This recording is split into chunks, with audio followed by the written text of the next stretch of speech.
الله أكبر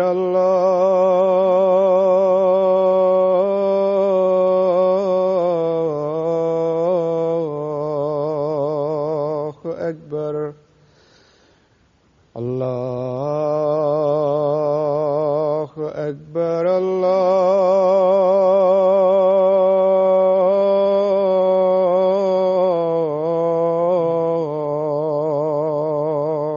أكبر. أشهد أن لا إله إلا الله.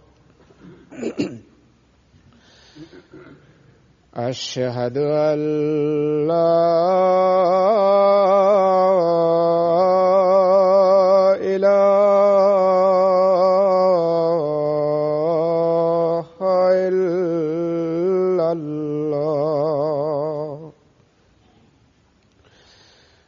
أشهد أن محمدًا رسول الله.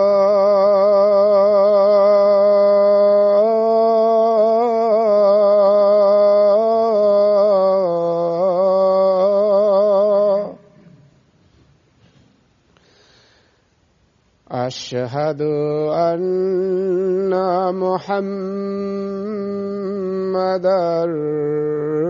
رسول الله. حي على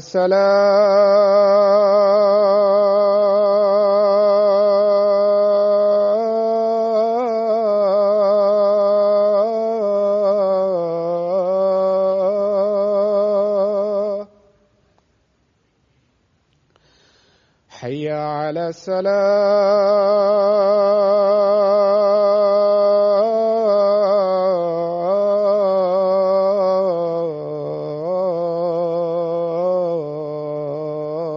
الصلاة. حي على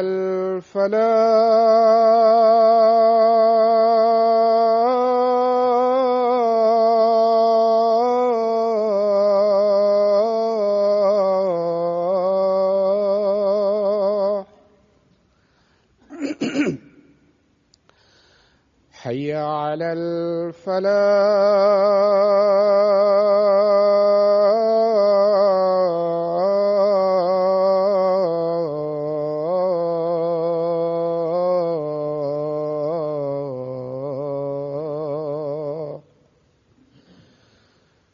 الله أكبر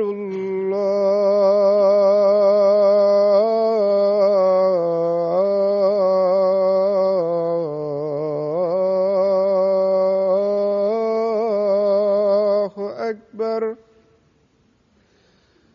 لا إله إلا الله.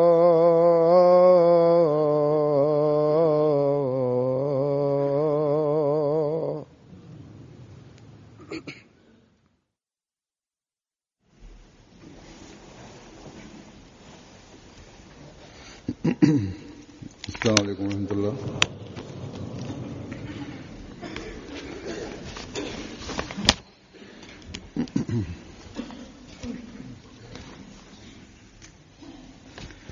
أشهد أن لا إله إلا الله وحده لا شريك له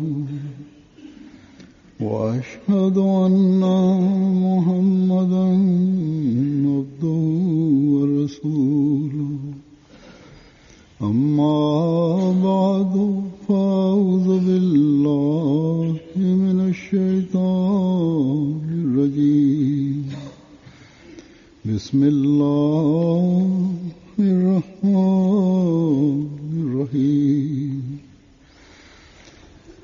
الحمد لله رب العالمين الرحمن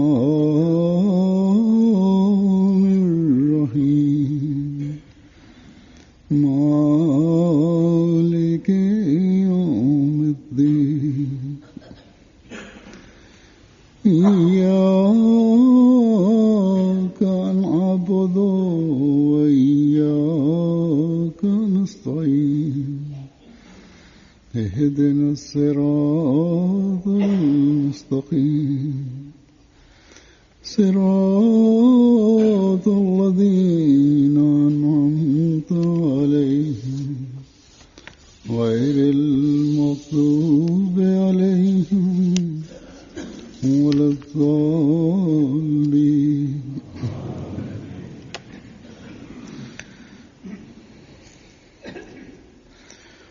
गुज़श्ता खुतबे में ये जिक्र हो रहा था कि अमली इस्लाह के लिए जो रोकें राह में हायल हैं, जो असबाब हमें बार बार पीछे खींचते हैं. Някои неща, които съм повторил в миналата седмица, това същите неща ще продължавам да ви разказвам. Както съм казал, че които са пречки за поправяне на характера, и този хутбе също ще продължавам. Това също ние сме гледали, че за поправенето на характер, които три неща ни имаме нужда, в тях най-първо е намерение. Намерението, какво е намерение? В нас някои учудват, че говорят за намерението. Намерението, какво е намерението? Често това ще казват, че намерението е от намерението личи, че намерението е, че да има силно намерение и резултат на намерението. Тук защо дигаме този въпрос, че какво означава намерението? Силно намерение какво означава? Хазрат Муслим Ауд разияллаху таала анху много добър начин ни е обяснили, че намерението навсякъде се промени. Това основното нещо, ние трябва да помним закона, основния закон. И когато ние ще разбереме и ще помнеме, тогава ние такъв начин може да разбереме, че какво означава за религия намерението. За религия намерението какво означава? Намерението означава, че това означава вярата. И когато такъв начин гледаме, тогава ние разбираме, че делата чрез намерение се увеличават. Ако силна вяра има и да имаме връзка с Аллах Таала, тогава човек върши добри дела и напредва.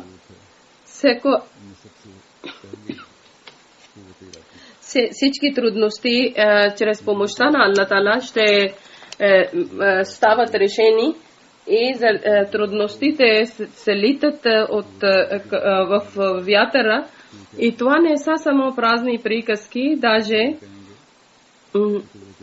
ние гледаме примера, че когато ние гледаме, че Хазрат Мухаммад саллаллаху алейхи ва саллям, живота на Хазрат Мухаммад саллаллаху ние гледаме,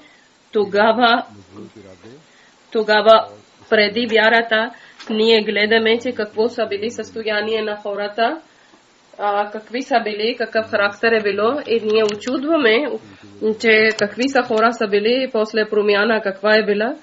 тези хора, които са вярвали на Хазрат Мухаммад салалаху алейхи ва саллям, какви хора са били те, какво е на те, какви дела са вършили, история ни какво разказва.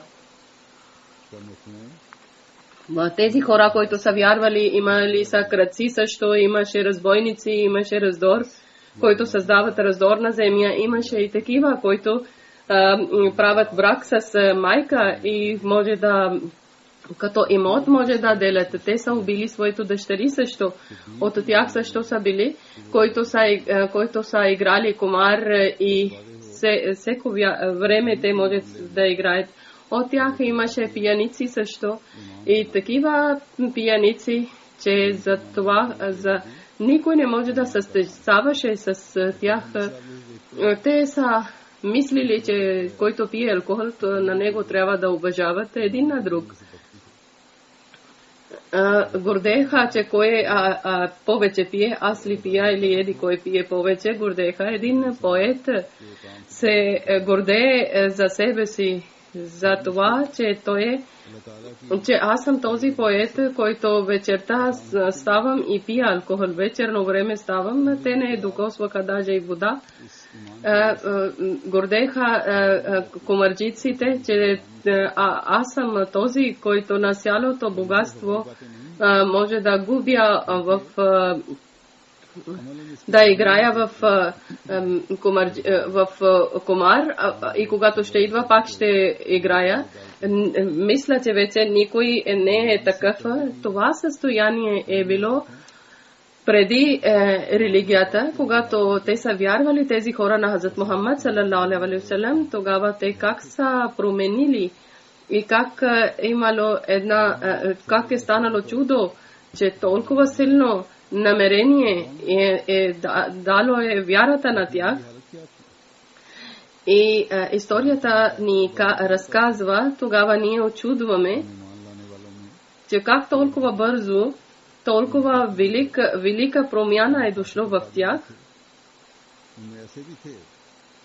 След вярата, както са приели вярата, те са решили намерението, това е било, че заради религията ние ще праваме по-силно сърцето заради религия. Те са решили, че срещу законите на Аллах никой дело няма да вършиме, никоя работа няма да вършиме. Те са решили, взели са силно решение, че заповедта на Хазрат Мухаммад саллаллаху ще бъде последна дума. Техното решение толкова силно е било, техното намерение и толкова силно е било, че техните дела, които са били толкова слаби, според срещу намерението въобще не са пречили. И решението е било толкова силно, че те са решили, че може какво да случи, колко голям проблем, те няма да отказват от вярата. Не само са били готови и само думи са казали, това, което решението взели са, така са хвърлили от греховете, от себе си, от слабостите, както едно много силно наводнение. Едно силно наводнение се взима със себе си един лист и както съм дал пример, че как са пили алкохол и как са налагали върху себе си, че трябва да пиете. И когато има тези пияници, които има, вие сами знаете, че какво е състоянието на пияниците.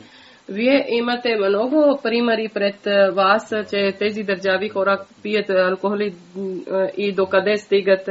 На джамията Фазъл улиците, които са, един алкохолик върви, често ходи и при него освен алкохол друго няма нищо, мръсни дрехи, но той купува алкохол и само пие алкохол. Аз съм разбрал един път, че той е учен човек, има образование и той е бил едно време инженер също, но сега той не работи, вече годините са такива, но в турбата само носи алкохол, каквото получава от държавата помощ. Той всичко се купува от алкохол и живота се прикарва на улици. И пиянството, той е почти инвалид е станале. И когато има пиян, толкова е пиян, някога страхува се човек. Аз съм гледал, че той спира на жените и жените страхуват от него, когато той спира на тях. Значи алкохол е създале толкова лошо състояние на него. Такива алкохолици често срещаме, че те, когато пият, стават толкова агресивни, че псуват даже и на родителите. Различни странни неща правят. Аз спомня, че в Гана, когато аз съм бил, тогава Томали един град е и в който къща аз съм живел, нямаше двор и без двор къща е било. Всичките къщи са били без двор. Защото често там има без двор къщи. Някои са правили вътре в двор имало. Нашия къщата е била без двор, от четирите страни е било отворена. Малко място е било, където може да се спира колата. Нямаше някаква голяма врата или входна врата или двор. И тогава е било състояние на държава, е било бедно, ако има нещо. Вънка е оставило и тогава крадеха и сега и тук също е почнало крадци и крадат, даже сега вече чупат вратите и влизат в двора. Но тогава държавата е била бедна и такива състояния било. Ние сме взели един охрана и този охрана идваше вечерта.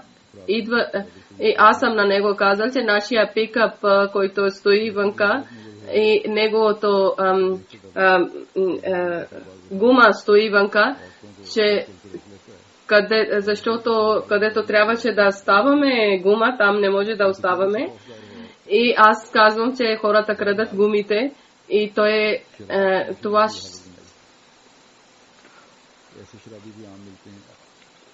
пише алкохол и като пиян връщаше и когато изкарваше да грижи за гумата, той преди да грижи, той е припаднал винаги. Един път аз съм гледал, че той обратно е припаднал от алкохол и той е бил охрана какво може да прави и говорише вулгарни думи. И тогава не можеше да говориме с него, защото той може да и на мен да ядосва. И другия ден, когато вече той е на отрезани, аз съм казал, че ти отивай, аз няма да ти вземам охрана и почна да моли. Той не може да отказва от алкохола, но биле умен и казале, че когато идваше, тогава той намаляваше своето състояние, не е биле чак толкова пиян и биле или да не личи, но той пиеше. Значи тези хора няма контрол, който пият след няколко време, пак връщат в същото състояние. Искам това да казвам, че в пиянство, когато са пили, тогава не разбират се какво вършат, какво говорят и когато в следващия ден говорят, че ти това си вършили, веднага отказват. Не, няма нищо такова. Аз не съм такъв, аз винаги съм в съзнание, аз не губя моето съзнание и такива хора са. Добри човек, когато излизат от това състояние и не вярват. Хазрат Муслема от Разияллаху таала анху разказале една случка, който той е гледале тази случка, когато пътувале с влака. Един човек е биле от добро семейство, може да е познавале на Хазрат Муслема от на втория халифи, може да е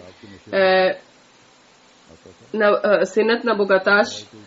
И той говорише такива неща, когато биле пиян, който той не може никога, човека не може да говори, когато той е в трезан или в добро състояние. И Хазрат Муслим Ауде казали, че алкохол слага завеса върху мозъка и той почти става луд и ненормален. И другата страна, ако ние да гледаме решението и промяна на решението, че някои, които не са мусулмани, много трудно вярват и това е било на решението чрез вярата, който Хазрат Мухаммад салам е създали в своите последователи. Имаме една случка, че сахаба са седнали в едно място, една къща и затворени били са врати, всички пили са алкохол, тогава още алкохол не е било забранено. И не са колко кой искали да е пиле и са били, може да бъдат силно пияни. И едно гърне е било за алкохол, който те са празнили и са пили. И няколко литри има в този гърне и друга трябваше да почнат и тогава са чули от някой глашата и глас, че Аллах ми е дале заповед, че мусулмани от днес нататък няма да пият алкохол. Алкохол е забранено за мусулманите.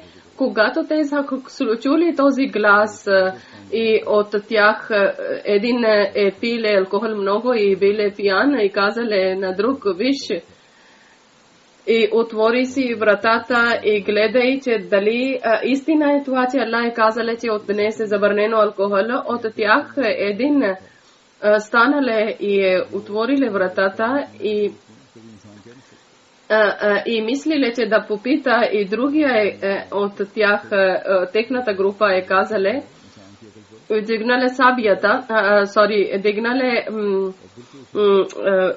тояга, пръчка и чупиле гърнето и казале, че защо си чупил алкохол. Първо нека да гледаме дали е заповед има или някой така е и за кои хора има този заповед. Той казале, първо ще чупиме гърнето, после ще питаме, че какво означава тази заповед, за кое е разрешено и за който не е разрешено. И той казале, че когато аз на Хазрат Мухаммад саллалаху алейхи ва саллям, думата на Хазрат Мухаммад саллалаху алейхи ва саллям, името на него съм чул, тогава първа ми е работа това, че да изпълнявам неговите думи и после ще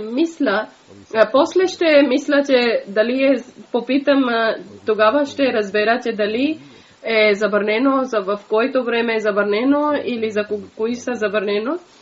И това е, ние сме гледали това в величието и изпълнението в съратниците на Хазрат Мухаммад саллалаху. Преди съм казал, че алкохолиците какво състояние са били, от кое, ако някой алкохолик, когато той е пиле алкохол, да дърпате от него чашата или дигате, тогава той става агресивен и може да бие, може да псува в механите, в хотелите, в ресторантите, случват такива неща. В един бар един е убиле един алкохолик на другия. Това е случило скоро тази случка. Даже когато слушат, че против него говорят, тогава алкохолик става агресивен и става да бие или да говори лоши думи. Техните не е защитен, когато пили с алкохол, нето на техния език е защитен, нето от характера и нето техните тялото е контрол, нето те интересува, че закон какво ще прави, нето те страхува, че какъв наказание ще получават, но вижте, решението на съратниците на Хазрат Мухаммад саллалаху е било наделено върху своето пиянство. Те тогава са пили едно гърне и другото гърне са почнали да пият. И това време някой чуват, че гласът на някой, че Хазрат Мухаммад саллалаху алейхи ва саллям е казале, че Аллах Таала ми е дале заповед, че алкохол е забранено на мусулманите от днес нататък. И тогава те излизат от състоянието, че те са били пияни. Първо те чупат гърнето и после отиват и питат, че какво говорише, какво означава това стиха от Хазрат Мухаммад салам. И това не е било само за една група или една къща.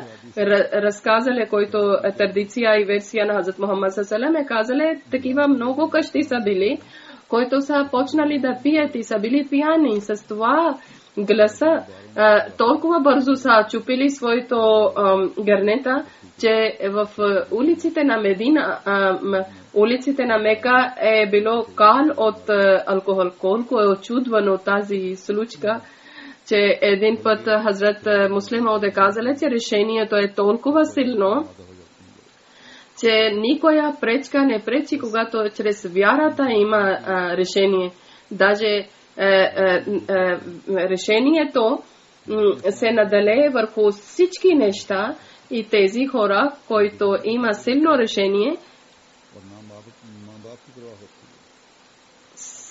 решение, те където отиват и където върват техните крачки. Дявол от тях се отбягва и като планини да има като проблем толкова много планини, тогава така се решават техните проблеми, както някой лесно се реже масло или сирене. И толкова силно вяра да има и толкова силно решение да има, тогава за своето решение, тогава да поправяне на характер няма нужда нищо друго. Тези, които неща горе съм споменавал, 1400 години преди, който промяна и чудо е станало,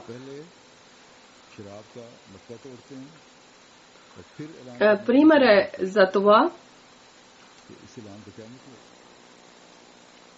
Толкова е обширен начин няма никъде освен ислама. Тези примери няма никъде в никоя религия, но има и няколко други примери, които Хазрат Мухаммад саллаллаху алейхи ва саллям, истинската слуга, който обещания Месия и Махди, Хазрат Масия Мауд алейхиссалату ва салам, в неговото време е било няколко случки в ислама. За сегара Хазрат Масия Мауд алейхиссалам е казали, че не е харам, не е забранено, но ако е било на Хазрат Мухаммад саллаллаху време, тогава Хазрат Мухаммад саллаллаху ще забрани. Хазрат Масия Мауд алейхиссалам едно пътешествие, когато той е казал, че наргилето аз не харесвам миризма от наргиле, и последователите на обещания Месия са чупили своето наргиле и от тогава не са докоснали наргилето или тютюна. Казва, че даже не сме помислили, че ние сме използвали наргиле. И тези последователи, които са приели Ахмедият, те са отказали от своите силни пороци и даже една пример има такъв, че той е пил алкохол, един човек, но когато станали Ахмедият, той е отказал от алкохола.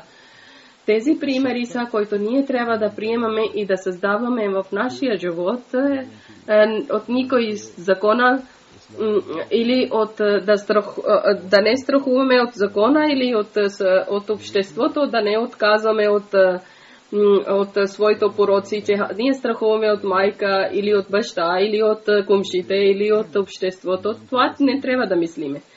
Ние трябва да мислиме, така трябва да мислиме, че ние трябва да отказваме от греха, че Аллах Таала и неговия пророк Хазрат Мухаммад саллаллаху алейхи ва саллям ни е казали, че това не трябва да праваме, или в това време Хазрат Масия Мауд алейхиссалам ни е казали, че това не трябва да праваме. Тези са лоши болести или грехове в исламските държави. Ако алкохол няма, открито не се продава, защото закона не разрешава, че алкохол да бъде продадено. И тогава сами скрито правят алкохол такъв, който е като лош алкохол и много силен начин действа и те стават бързо пияни. И от тук нататък различен начин те купуват и различни такива незаконни законен начин. Аз съм гледал на такива студенти, които има такива студенти, които пият такива сиропи, в където има повече количество алкохол и после това действа, има реакция и действат лош начин, защото има и лекарства в това. Затова ахмедиците трябва да бъдат препазани от такива неща чрез своето силно намерение. Трябва да препазват от тези грехове, от тези пороци. В европейските държави има и такива лоши грехове или болести. Има и в шиша едно има. В Америка също и мусулманските държави чрез хука също. Това е като хука или нещо такова дума има, който като дрога. Аз също съм разбрал, че тук има шиша се една дрога има и използват млади момчета и момичета и казват някога ако използва няма нищо. Помнете, че някога ако се използва нещо, едно време ще идва, когато вие ще бъдете пияни и не може да ще бъдете в капана и тогава от този дрога не може да отказвате. Това е дрога. И от днес да използвате своето силно решение, което Аллах Таала ви е даде тази сила и трябва да припазвате на себе си от такива грехове или от тези слабости и трябва да наблюдавате своя вяра, защото топлината на вяра може да създаде силно решение и който веднага може да дава силно голями решения, както ние сме гледали в съратниците на Хазрат Мухаммад саллаллаху алейхи ва саллям. Иначе закона няма да ви пречи, както аз съм казал, че в Пакистан има закон, че никой не може да пие алкохол, но пак хора получават. Те са различни начини, може да получават в Америка. Всекъде алкохол са опитвали, че да бъде забранено открито да не се продава. Тогава хора са решили, че вече почна да пият спирит. И спирит после има много голями следици и затова хора са умирали. Хазрат Муслим от Разила Талан е казали, защото вяра не е било. Заради това закона не е успяли да пречи на тях, защото те са били толкова плетени в алкохол и в дрога, че те са използвали, не са включили алкохола и са пили спирит. И тогава държава е създала закон, ако лекари да разрешат, че алкохол да пие, тогава може да включите алкохол. И някои лекари са създали чрез някакви причини или и какъв е резултат, че хиляди лекари да увеличават своето заплата, своето пари, фалшиви документи са дали и такива лекари, които нямаше пациенти, те са дали документ за разрешение на алкохол, че може да пие и дошло е време, че държавата е казала, че тази закон не важи и бавно те са дали разрешение.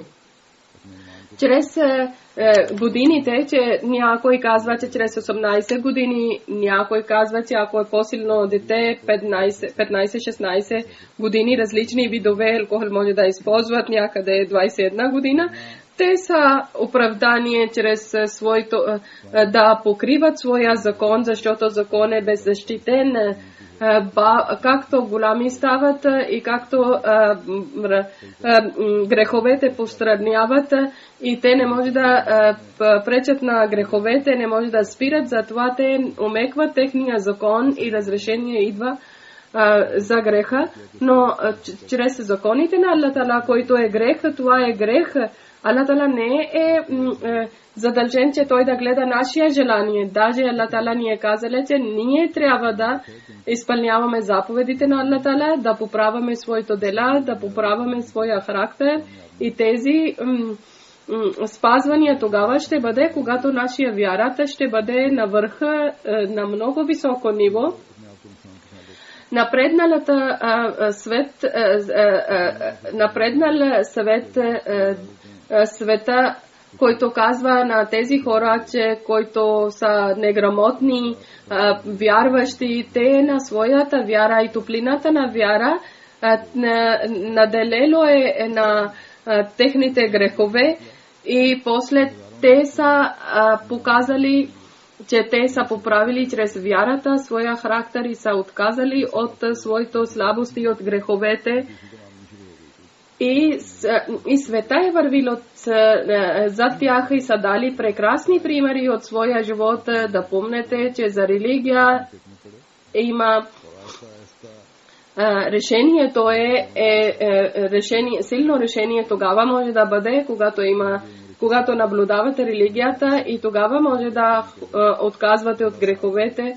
Също съм казала, че силата на знанието, ако има силата на знанието в някой, тогава това, който слабости се получават или грехове, когато човек не знае и върши грех или слабости, това става разрешено. Например, има някои навици, които има от дете, някой яде глина и когато човек знае, тогава той отказва на себе, той пречи на себе си, че да не яде глина или песък. Имаше едно момиче, който имаше навик, че вечерно време ставаше и дърпаше косата и сега както тя порасна и вече знае и опитва, че да не скубе косата и тя правеше рани, когато е била малка, не разбираше. Но сега порасна и вече разбира. Това случва чрез знанието. Когато се осъзнава и има знание, че какви следици ще има, и който страхува от своя повелител, от своя създател и без ако той да разбере истинското знание да има и той да разбере, че Аллах ще сърди и той да знае, че Аллах Тала как сърди ако върши грех, тогава той става силен и той не прави грех. И третото, който се прави слабост, третия слабост, това е, че някои хора може да мислят, че тези неща се повтори много пъти. Да, много пъти съм повторил, но с различен начин ви обяснявам. Да разберете всеки един от вас, че, да знаете, да е ясно, че силата на действието, ако няма, тогава има няколко причини. Например, един човек има адет или навик, той има и решение, той има и в него има и решение, и има и знание, но има навик и затова той е слаб да не действа. В действието е слаб. Или един човек знае, че може да получи близостта на Аллах Тала, но заради светските неща, обичта към нещата или загуба в обичтата или в бизнеса или в разни неща, той не може да получи близостта на Аллах Тала чрез своето слабостта в деянието, в делата. Такива хора не трябва да лекуват вътрешния начин, а външния начин трябва да бъдат лекувани. Трябва да променят начин на лекуването. Защото външния лечение ще помага на тях. Трябва да има силна подкрепа около себе си и ако има някой помощник около себе си, тогава може да бъде по-добър и трябва да търси истинска подкрепа и помощник. Ако един човек знае преди, че нещо, да има знание, той знае, че Аллах Тала ще сърди и Аллах Тала наказва и тогава той страхува тогава няма нужда на него да казваме, че Аллах ще сърди или на него да казваме, че да имаше обичта на Аллах Тала. Той преди знае това. Той има знание това, че Аллах Тала наказва, също и Аллах Тала може да има решение, но не е свършено решение. каквото знание има, той преди също има и ние сме дали, но обичта на Аллах Таала и гнева на Аллах Таала не действа в сърцето му. И за него трябва някакъв друг начин лечение, защото той не вижда с очите на Аллах Таала. Той казва, че аз не виждам Аллах Таала, аз виждам пред мене всичко друго, но Аллах не виждам. И той няма свършена вяра, тогава Аллах Таала, той не вижда Аллах Таала, затова той не страхува от Аллах Таала. Такива хора има някои други хора, които страхуват от хората. Значи такъв човек, ако има страхопочитание от някой човек или светските неща има страха, тогава може да бъде лечен. Условие това трябва да бъде, че селата трябва да бъде като светския закон, като политика или чрез политика или от страха да не бъде назад, както има светски закони, които действат на хората. Значи трите вида хора са в света и в света има тези всички пороци и болести. Има и такива, които има слаби дела и заради слаби делата техна вяра не е свършена вяра.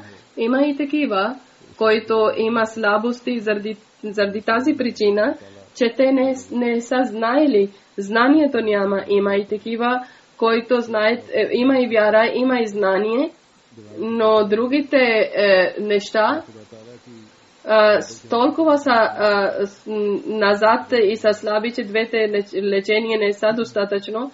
И има нужда, че външното лечение да помогне на тях. Някой да подкрепи, някой да помогне. Например, един човек е чупил своя кост, кокъл, тогава от външния вид слагат като има някой, който болтове слагат, има някой, който слагат като бинтове и такъв начин, външния начин подкрепят кост или кокали. И така също човек и такива хора са, които нуждаят от външния вид лечение, че бавно той става силен и маха от себе си слабостите, както съм казал от миналият хотве, че нашия система на джамата, нашите хора, които има постове, нашите организации, да помагат на хора, че те да махат от хората тези слабости, но ако тези хора, които има постове, те ако сами са слаби и тези хора, които има организации, водят организации, ако има слабости, тогава как ще бъдат подкрепа или помощник на някой друг, който да махне от себе си. Значи да бъде напреднала джамат Ахмадия и успеха на джамат Ахмадия, всеки един ахмадиец трябва да наблюдава на себе си и да поправя и своите приятели, и своите близки, който има тези пороци или слабости, трябва да бъдете подкрепа за тях и помощници за това, за да всеки един ахмадиец, всеки един член от джамат Ахмадия да докосне високи нива на характера и на вярата. И тогава той да включи близостта на Аллах Таала и обичта на Аллах Таала. Аллах да ни даде възможност, че ние да преуспееме. След намаз ще правим намаз джаназа гайб. Една тъжна новина има, една жена, баща се казва Мукаррам, 14 декември е починала, инна лилахи ва инна илайхи раджиун. Това е случка, така е станало. Първо да разказвам, да представям Арслан Сарвар Сахеб, Мохаммад Юсуф Сахеб дядо от Джара वाला फैसलाबाद от Пакистан е бил. Мъж е бил и мъченик дядо е приеле Ахмадия джамат на 1970 година. Майка е била родена ахмадийка и са отишли в Равалпинди. На покойник мъченик е бил офицер в Лахор. Арсалан покойник е роден в Пинди. Той е Той е бил студент на наука, на инженер. Той е бил 17 години, е починале 13 и 14 януари, 1 часа вечерта. Той е тръгнале на 12 Рабиул Авал, рождена дата на Хазрат Мухаммад саллаллаху алейхи ва саллям, че с приятели е биле и една кола е спирало и след това един мотор е дошеле там и двама приятели са докарали от мръсното място една чанта и в чантата имало нещо. И тези две приятели, които са били и са мислили, съмнили са нещо и са говорили, че да освободиме голямите хора. И Арсалан, който покойник е мъченик, той е дигнале шум и излезнал от колата един човек и стрелиле и момчета са тичали в улицата и той пак е стрелиле за тях, тичале. И Арсалан сървър е между двама момчета и има и лечите тези, които не са били ахмедици, дясно и ляво момчета и на тях са стрелали. И Арсалан Сахеб, когато назад е гледале, тогава на негова глава са стрелали и тогава на мястото е починале и другите са припаднали. И те са стрелали и са бягали от мястото, карали са в болница, но близо е било болница, но той опитвали са да спасят, но са казали, че той е толкова силно наранен в мозъка, че не може да спасат след 3 часа. Той е починале, инна лилахи ва инна илайхи раджиун, 17 години е бил. И бил е много любимо дете на всеки един. Всички, които хора не са били ахмедици, те са били също при него. Той е правиле завещание, 14 години завещание правиле. Худдамул Ахмедия организация, той също работише, имаше пост. И преди той също е служиле в организация Итафалул Ахмедия, имале пост и неговите братия също служат на Джамат Ахмедия, има и постове на неговите братия също. Каид Сахеб район Равалпинди е казале, че Арсалан и неговите братия всички са били активни членове на джамата и на тях са дали като охрана. Задължение като охрана също. Мраби Сахеб Равалпинди е казале, че често той отишеле в офиса и четеше, това е било редовния навик, че той четеше на книгите на Хазрат Масих Мауд алейхи салам. Биле постоянен в намаз и постоянен е биле в джума намаз. Даже е било охрана полиция, защото там е забранено. Редовно е постоянно е дале чанда. Слава на Аллах Тала. Правиле завещание също. Аллах Тала да даде на него много добро място в рая и Аллах Тала да прости и Аллах Тала да даде силата на неговите близки.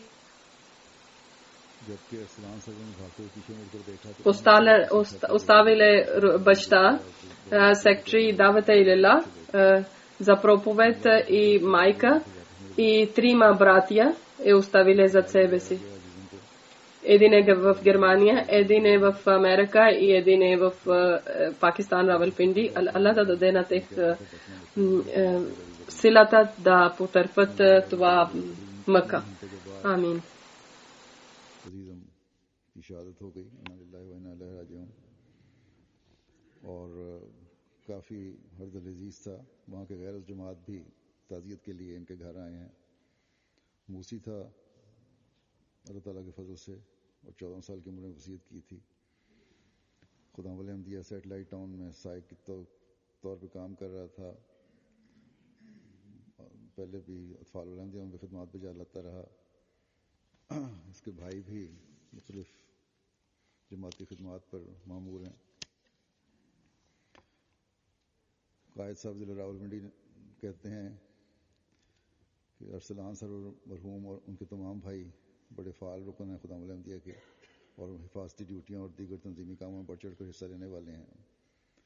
मुरब्बी साहब रावलपिंडी ने बताया कि अक्सर इनके दफ्तर में आकर हज़रत मसीह मौद अलैहिस्सलाम की कुतुब का मुतालिया करना शहीद मरहूम का मामूल था। नमाज़ों में बाकायदा था और नमाज़ों में सोज़ो गुदास था। जुमा बाकायदगी से ईवान तौहीद में पढ़ते थे اگرچہ پولیس کا پہرا بھی ہوتا تھا، بعض پابندیاں بھی تھیں، چندوں میں بڑے باقاعدہ تھے۔ اللہ تعالیٰ کے فضل سے اللہ تعالیٰ مرحوم کے درجات بلند فرمائے، رحم اور مغفرت کا سلوک فرمائے، اور ان کے پسماندگان جو ہیں ان کو صبر اور ہمت اور حوصلہ عطا فرمائے۔ مرحوم کے پسماندگان میں والد مکرم محمد سرور صاحب، سیکٹری دعوت اللہ حلقہ، والدہ عشرت پروین صاحبہ، اور اس کے علاوہ 3 بھائی یاسر احمد جرمنی میں ہیں، ناصر احمد امریکہ میں ہیں، اور محمد احمد راولپنڈی میں ہیں۔ یہ شعبات چھوڑ رہے ہیں، اللہ تعالیٰ ان سب کو صبر عطا فرمائے۔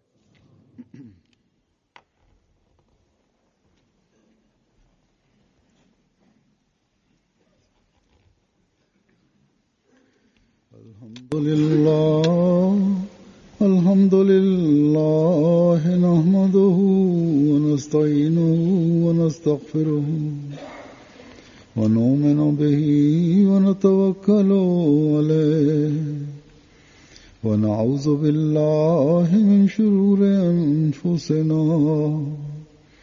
ومن سيئات أعمالنا، من يهده الله فلا مضل له ومن يضلله فلا هادي له، ونشهد أن لا إله إلا الله ونشهد أن محمدا عبده ورسوله۔ عباد الله رحمكم الله، إن الله يأمر بالعدل والإحسان وإيتاء ذي القربى وينهى عن الفحشاء والمنكر والبغي، يعظكم لعلكم تذكرون۔ اذكروا الله يذكركم وادعوه يستجب لكم، ولذكر الله أكبر۔